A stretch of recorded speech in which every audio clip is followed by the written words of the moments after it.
Mañana comienza en Aragón la campaña de vacunación de la gripe, el COVID y virus respiratorio sincitial. Este año, como novedad, se vacunará del virus respiratorio sincitial a mayores de 60 años que viven en residencias y a personas a partir de 50 años con patologías de muy alto riesgo. Teresa. Sí, de todo ello vamos a hablar y para eso nos acompaña esta tarde en plató Inma Cuesta, que es secretaria de la Asociación Nacional de Enfermería y Vacunas y miembro del Comité Asesor de Vacunas de Aragón. Inma, yo le querría preguntar esta novedad de este año, el virus respiratorio sincitial para adultos, que siempre lo hemos asociado a lactantes. Efectivamente, tradicionalmente era una enfermedad que padecían los lactantes, la bronquiolitis, una enfermedad grave, pero tenemos la gran suerte en Aragón de poder vacunar a esas personas adultas porque es una enfermedad que en las personas adultas causa muchísima complicación, mucho ingreso hospitalario e incluso puede llegar al fallecimiento.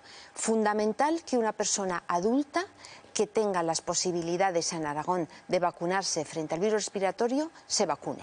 La gran suerte, decía Inma, porque es una vacuna muy reciente, hasta ahora no existía y no todas las comunidades autónomas la tienen. Efectivamente, por eso en Aragón tenemos un calendario de máximos y somos unos grandes privilegiados. Hay que aprovechar esa oportunidad. Vamos también con el COVID, porque llega esa duda. ¿Los adultos tenemos que seguir vacunándonos del COVID a partir de qué edad o todos? Bueno, este año ha habido bastantes modificaciones en ese sentido. De hecho, los documentos técnicos el año pasado venían conjuntos, gripe y COVID, y ahora están separados. ¿Por qué?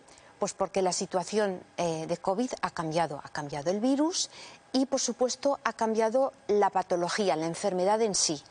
Las complicaciones graves de ingresos hospitalarios y fallecimientos están en las personas a partir de los 70 años y personas con factores de riesgo. Por eso las autoridades sanitarias, precisamente por esa capacidad que tienen de vigilancia de la enfermedad, han considerado oportuno y necesario que las personas se vacunen frente a COVID este año a partir de los 70 años, más aparte las personas, por supuesto, con factores de riesgo. Vamos a hablar también de la vacunación con cobertura de grupo y de las vacunas individuales, por ejemplo, el tétanos.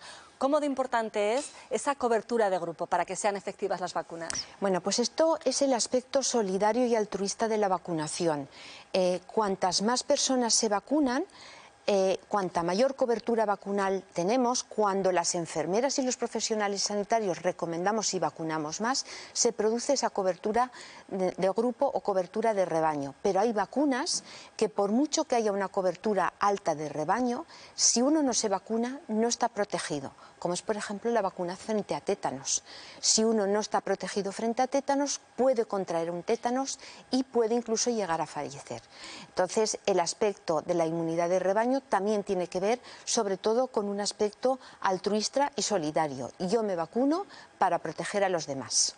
Pues hemos preguntado en la calle precisamente esta mañana si los aragoneses tienen la intención de vacunarse en esta campaña de la gripe y esto nos decían. De la gripe es que llevo muchísimos años porque soy profesora y entonces la verdad es que me ha ido siempre bien. Ya me vacuné justamente un año y pillé la gripe. Y cuando fui al médico me dijeron que es que puede ser que cojas otra cepa distinta y tal. Entonces, ¿para qué me voy a vacunar si luego te vacunas y no te vale la vacuna? Creo que por el bien común deberíamos vacunarnos para intentar que se extiendan menos las enfermedades, por ejemplo la gripe.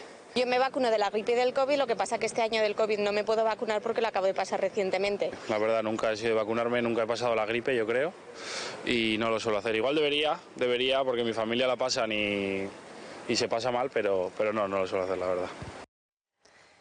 Inma, escuchábamos a algunas personas en la encuesta que nos decían que no saben qué le meten a la vacuna, que no se fían, que otras veces se han vacunado y que no les ha tenido ningún efecto. ¿Qué les decimos a esas personas? Bueno, hay opiniones para todo y cada uno cuenta su historia, pero yo a esas personas les diría que ir por la vida sin vacunarse es como viajar sin el cinturón de seguridad. Con la vacunación aseguras, en cierto modo, que si encontráis la enfermedad, en este caso la gripe pueda ser más suavecita, no tan importante, pero sobre todo lo que vamos a evitar son complicaciones, ingresos hospitalarios y fallecimientos, porque la gripe mata todos los años y, por supuesto, afecta mucho más a las personas vulnerables o enfermas, pero también hay personas sanas que pueden tener una complicación con una neumonía, llegar al hospital, incluso llegar a fallecer.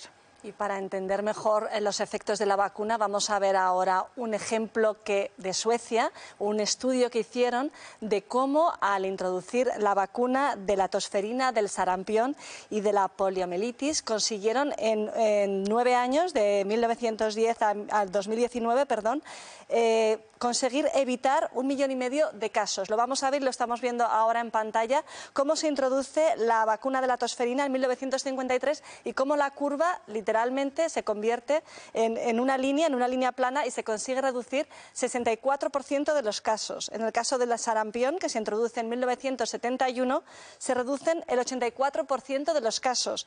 Y en el caso de la poliomielitis, que se introduce la vacuna en 1957, pues un porcentaje muy alto, el 98% de los casos. Esas enfermedades prácticamente ya no hablamos de ellas, ya no existen, es gracias a las vacunas. Gracias a las vacunas, pero gracias a la vacunación, porque si las vacunas las personas no nos las administran, las vacunas en la nevera se estropean, se caducan. Entonces lo importante es que todas las personas reciban las vacunas y sobre todo conseguir altas coberturas vacunales. Eso es fundamentalísimo y eso es un mensaje tanto para las personas como para los profesionales sanitarios. Es muy importante que luchemos por recomendar y por vacunar. Inma, ¿tenemos todas las comunidades autónomas las mismas vacunas, el mismo calendario?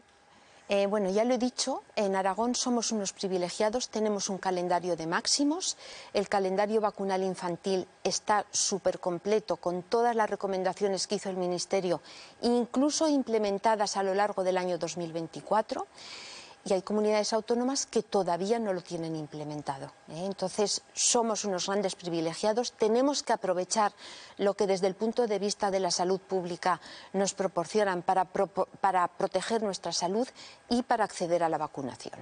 Pues bien, este año se vacunará en 122 colegios a los que se desplazarán los profesionales de los centros de salud frente a los 29 de la última temporada.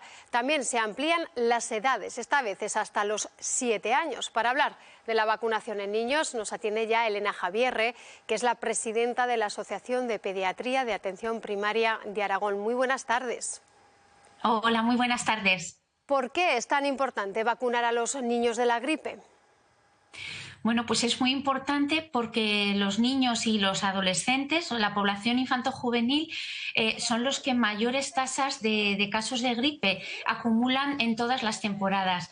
Entonces, es muy importante por eso mismo, por la protección individual a cada uno de esos niños, pero además es que también son los que contagian ese virus a los adultos y sobre todo lo importante a las personas vulnerables que pueden sufrir pues, casos más graves de gripe y complicaciones. Hola, buenas tardes, Elena. Yo le querría preguntar si se trata siempre de una vacuna inyectada. No, no siempre. Para la población infanto-juvenil tenemos 2 preparados diferentes. Uno es una vacuna que es inyectada, que es intramuscular, para los niños desde los 6 meses hasta los 2 años. Y para los niños entre los 2 años y los 7 años, que es la ampliación que hay como novedad en esta temporada, es una vacuna de administración intranasal. Entonces es simplemente instilar una pequeña cantidad de líquido en cada una de las fosas nasales. La verdad es que es muy bien aceptada, ya el año pasado contamos con ella y se tolera muy bien y además es muchísimo más eficaz. Estamos hablando de que las vacunas se pueden inocular en los colegios, en 122 este año, pero no solo, también los padres que deseen pueden acudir al centro de salud. Exactamente, en el centro de salud siempre vamos a estar disponibles para que mediante cita previa puedan ser vacunados para la gripe y para el resto de vacunas del calendario. Lo único que este año se ha ampliado esa estrategia vacunal de vacunar en los colegios. Entonces, los colegios que han aceptado dicha estrategia y los centros de salud también que se han puesto a favor por posibilidades de agenda, organizativas para poder colaborar de esta manera, pues en esos casos se ofrece la vacunación escolar a los niños de 3, 4 y 5 años. Otra de las vacunas que más ingresos evitan es la del virus respiratorio sincitial en lactantes y también en niños menores de 1 año. Sí, así es. En realidad lo llamamos vacuna por simplificar, pero correctamente sería inmunización, porque lo que estamos administrando no es una proteína o un fragmento del virus para que nuestro cuerpo desarrolle las defensas, sino que directamente lo que se administra al lactante es las propias defensas. Entonces se administra en todos aquellos lactantes que ahora en el inicio de la temporada de VRS tienen menos de 6 meses de edad. Elena, las vacunas hay que dejar claro que no son ninguna obligatorias, que solamente son recomendaciones, pero ¿qué riesgos tienen los niños y los padres que quieren evitar poner estas vacunas a sus hijos? Bueno, pues los riesgos que tienen es de contraer la enfermedad los niños, los padres y el entorno. Recordamos que es una enfermedad que puede tener una sintomatología muy variada, puede ser desde un cuadro, una infección respiratoria leve, pero sí que es muy importante remarcar que en los niños la tasa de hospitalización o de infecciones respiratorias por gripe graves se equiparan al mismo nivel que los porcentajes en personas mayores de 65 años, y en niños contamos que no tienen factores de riesgo de base. Por lo tanto, lo que sí que me gustaría es informar o dejar claro que no hay que banalizar la gripe, que la gripe puede ser una infección respiratoria grave en niños, aunque no haya ningún factor de riesgo de base, que genera ingresos hospitalarios y complicaciones que conllevan además el consumo de antibióticos y luego también el absentismo escolar, el absentismo laboral de los padres y la complicación en el caso de que además esta infección pase a adultos o a personas vulnerables. Elena, Javier, muchísimas gracias por atender esta tarde este programa Conexión Aragón y por toda la información que nos ha facilitado. Muchísimas gracias a vosotros. Un saludo. Inma, con Elena hemos hablado básicamente de la vacuna de la gripe, pero los niños reciben muchas vacunas, sobre todo cuando son bebés. Hay muchos padres que son antivacunas. ¿Qué les podemos decir? Bueno, es una decisión libre, como muy bien se ha comentado en esta mesa. Las vacunas no son obligatorias, pero son muy recomendables. ¿Qué les podemos decir? Bueno, pues que habrá enfermedades donde ellos se beneficien, lógicamente, de la inmunidad de grupo, pero hay enfermedades donde eso no funciona.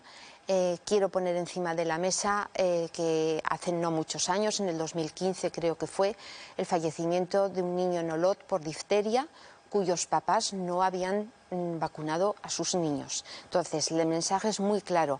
Nos olvidamos de las enfermedades, pero las enfermedades no se olvidan de nosotros.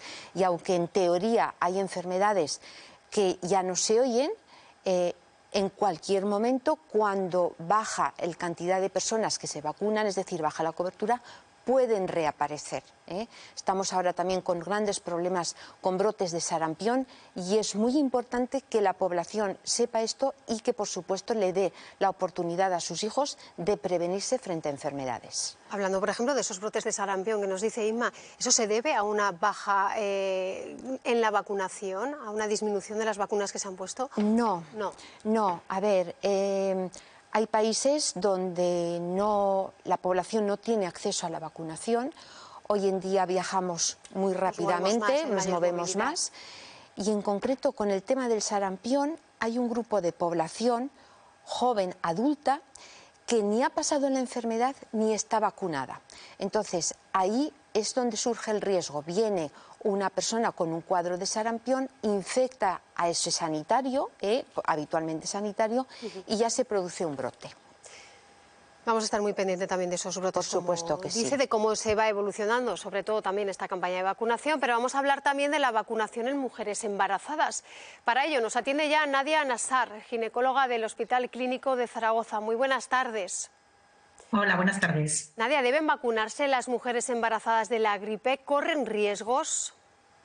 Deben embarazarse. Las pacientes embarazadas, las mujeres embarazadas, son un grupo vulnerable, como otros grupos de riesgo, por la propia situación de inmunosupresión del embarazo, y este tipo de infecciones va a acarrear, pues ya se ha comentado, más ingresos hospitalarios, más complicaciones, y por lo tanto está recomendada e indicada en mujeres embarazadas, independiente de cualquier trimestre del embarazo, y hasta 6 meses posparto en mujeres que no hayan sido vacunadas durante el propio embarazo. Y se puede incluso vacunar conjuntamente con otras vacunas, puede poner conjuntamente. Nadia, buenas tardes. Eso iba a preguntar precisamente. ¿También las mujeres embarazadas deben vacunarse del COVID? También deben vacunarse, también es una recomendación activa que hacemos desde las consultas especializadas de ginecología obstetricia y desde la propia atención primaria y también matronas. Son grupo vulnerable, como ya he comentado, y también es recomendable que independientemente del trimestre del embarazo se vacunen también del COVID. Hay otra vacuna especialmente recomendada para las embarazadas, que es la tosferina. No sé a partir de qué semana se recomienda inocular esta vacuna. La vacunación de la tosferina en embarazadas está recomendada a partir de la semana 27 de gestación, recomendablemente a la semana 27-28, y va a producir una protección, en este caso, de cara al recién nacido, ya que los bebés se van a vacunar para tosferina en torno a los 2 meses, y por lo tanto esta inmunidad que vamos a generar en la madre pues va a tenerlos protegidos de forma temprana. Nadia, aprovechando que estamos hablando con usted, que es ginecóloga, queremos hablar también de la vacuna del papiloma humano, porque cada año en España se diagnostican 2.500 casos de cáncer de cérvix y es el cuarto más frecuente en mujeres. Aquí en Aragón, la vacuna del papiloma humano se inocula tanto a niños como a niñas. Efectivamente, tenemos una vacunación sistemática de niños y niñas a los 12 años de edad, pero hay otras situaciones de riesgo que también las tenemos cubiertas en Aragón, como son la captación de mujeres no vacunadas hasta los 26 años que no fueran vacunadas en su cohorte de edad, y de varones que no fueran vacunados nacidos después del año 2006, hasta los 18 años incluidos. Y existen otras situaciones de riesgo, como son mujeres en situación de prostitución u hombres que tienen sexo con otros hombres hasta los 45 años de edad, y también mujeres con situación de inmunosupresión, trasplante de órganos sólidos, de órganos hematopoyéticos, VIH, o mujeres a las que se les ha diagnosticado una lesión por biopsia provocada por el virus del papiloma en el cuello del útero. Nadia, en este caso, la vacunación del virus del papiloma humano ha ido cambiando, porque ahora mismo tan solo es necesaria ya una dosis. Efectivamente, ha cambiado últimamente. La recomendación por debajo de los 25 años es una dosis. Entre los 26 y los 46 años son 2 dosis. Existen unas situaciones especiales de riesgo, como son mujeres inmunodeprimidas o mujeres a las que se le ha diagnosticado una lesión por cáncer de cuello, que se sigue recomendando 3 dosis. Estas son las indicaciones que tenemos en Aragón, pero sobre todo recalcar que no es una vacuna que tenga un límite de edad, sino que está ampliamente recomendada tanto para hombres, para mujeres y en cualquier momento de la vida. Nadia Nassar, muchísimas gracias por atendernos esta tarde. A vosotros. Vanessa, estamos hablando de los niños, pero no me quiero dejar a los adultos, porque también hay importantes vacunas que los adultos deben tener en cuenta a la hora de tener su calendario de vacunación. Por supuesto que sí. La vacunación ha dejado de ser cosa de niños. Tenemos que luchar todos por la cultura de la vacunación en la persona adulta. Y yo ahí remarcaría una edad, y a partir de esa edad, ¿qué es necesario? Bueno, pues la edad serían los 65 años de edad. En ese momento que un adulto reciba la vacuna de difteria tétanos como dosis de recuerdo, por supuesto gripe y COVID, bueno, gripe mejor dicho, exclusivamente, ahora ya. Pero luego hay 2 vacunas muy importantes que no quiero dejar pasar, que sería la vacuna frente a herpes zóster y la vacuna frente a neumococo. La vacuna frente a neumococo previene sobre todo de neumonías, que las neumonías en las personas adultas por un aspecto de inmunosenescencia puede ser un problema importante, nos puede matar una neumonía. Con una dosis, por generalizar, es suficiente para toda la vida. Está incluido en el calendario sistemático de Aragón, somos unos privilegiados, lo vuelvo a decir. Y luego la vacuna frente a herpes zóster, que son 2 dosis, también a partir de los 65 años y los 80 años en Aragón, donde es una enfermedad, digamos, que no es grave, que no produce ingresos hospitalarios, pero sí que de alguna manera produce muchos problemas. Y uno de los principales problemas es una famosa complicación, que es la neuralgia posherpética. ¿Qué es eso? Pues que es el nervio afectado por el herpes zóster que durante mucho tiempo está doliendo y es un dolor muy intenso, al margen de que si hay una afectación del herpes zóster, por ejemplo, en el nervio óptico, en el ojo, puede producir una ceguera y muchas cosas más. Entonces, como resumen, yo hablaría de una persona que llega a los 65 años, vacuna de difteria, tétanos, vacuna de herpes zóster, vacuna de gripe y, por supuesto, vacuna frente a neumococo. Ese es el cinturón de seguridad para una persona adulta. Un pinchacito de nada y se evita todo eso. Exacto, y además hay que decir, insistimos, que decía que somos unos privilegiados en Aragón, que contamos con toda esa vacunación y ese llamamiento a cuidar también pues, de los demás, por supuesto. Inma, muchísimas gracias por actualizarnos toda esta información. Estaremos muy pendientes de cómo evoluciona esta campaña de la vacunación y volveremos a hablar. Muy bien, muchas gracias. Gracias también a ti, Teresa.